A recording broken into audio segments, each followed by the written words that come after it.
Jared Poland, FroKnowsPhoto.com. Are you a beginner photographer? Have you just picked up your first DSLR or mirrorless camera? Or have you had one for a while, but you're not happy with the results? I've created my most comprehensive video guide to date. It's a 3-hour-long video guide that's going to help you go above and beyond auto. I wish I had a guide like this 20 years ago when I started as a photographer. It would have given me the ability to save months, if not years of time, trying to figure all of this out on my own. So please allow me and this guide to be your mentor. I know how frustrating it can be not to get the photos you really want to get. That's why I created this guide just for you. So what are we going to cover in this guide? We're going to hit things like the exposure triangle, what to do if my picture is over or underexposed, how to get tack sharp images, what focus mode should I use, what metering mode should I use, and what makes for good composition. We're going to hit that and much, much more. So this guide is going to give you the confidence to unlock the power of your DSLR or mirrorless camera. It's the closest you can get to learning from me one-on-one. I'm not just going to sit there and tell you how to do things. I'm actually going to demonstrate it. You get to follow me on 4 real-world photo shoots. It's almost like you're right there learning with me. I share with you exactly what's going through my head when I make a mistake and the process I go through to correct it. This is so much better than trying to learn from a book or someone droning on in a classroom setting. So if you would like to pick up this guide today, you can do so right here on this page. That means you can watch it over and over again. And if you decide to pick it up today, I'm going to include a 20-minute long bonus video that's going to give you the 5-year plan, how to make money as a photographer, and how to market yourself. So let's take a sneak peek inside this video guide.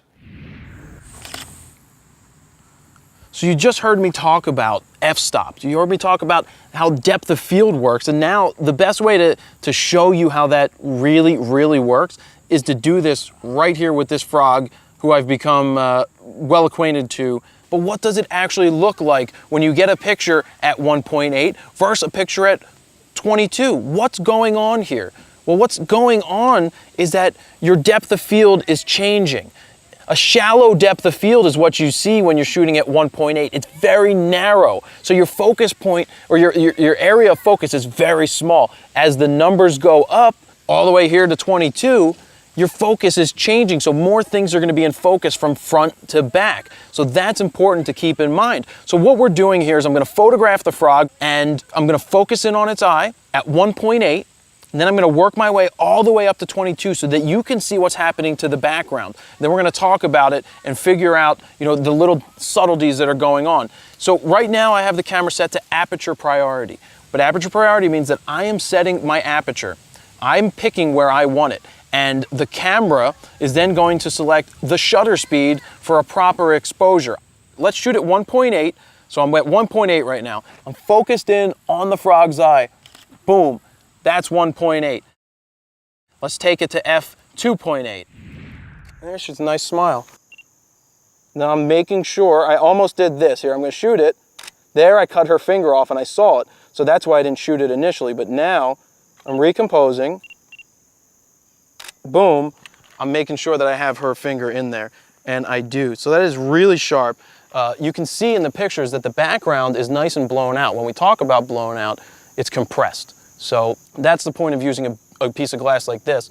And I'm probably going to switch to the bigger piece of glass, a 300-2.8, in a few minutes so that we can see how we can really compress the background, step away from the tree, and make a parking lot look really awesome. So we're going to come back to that in a couple seconds. Well, why don't you sit back on it? Which way do you want me to? Just face that way, but just rest your tuchus on it. So now we're ready to photograph the swing here. I'm locking in on the tripod just so that I have something that's not moving so that each image kind of stays similar.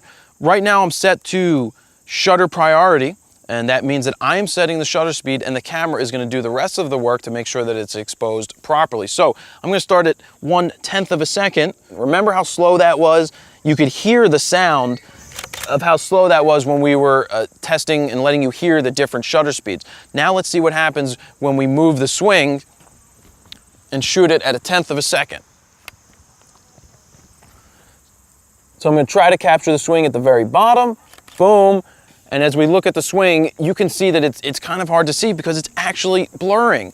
It's blurring because the shutter is moving really slow and there is some motion to the swing. So we have to think, what do we need to do to freeze that swing that is moving? Let's try something a little faster, like 1/60th of a second.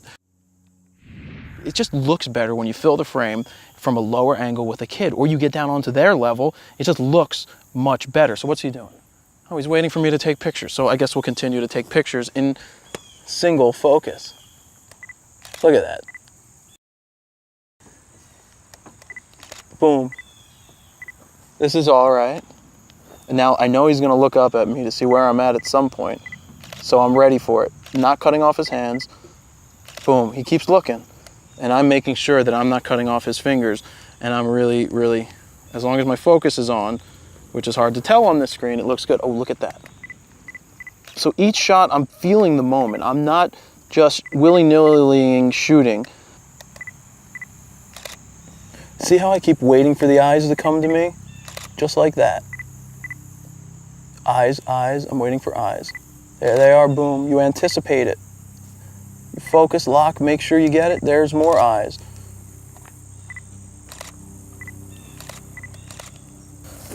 So basically what I'm doing is just letting him do his thing, and I'm capturing what's going on based around him. I'm not trying to force it. If I see something, maybe I'll say something, but it doesn't mean he's actually gonna listen. We're just trying it out and just letting him do his thing. I hope you enjoyed that sneak peek inside this video guide. Remember, you can purchase it right now on this page. But don't forget, if you pick it up today, I'm going to give you a 20-minute long video that's packed full of amazing information. So thank you very much, Jared Poland, FroKnowsPhoto.com. See ya.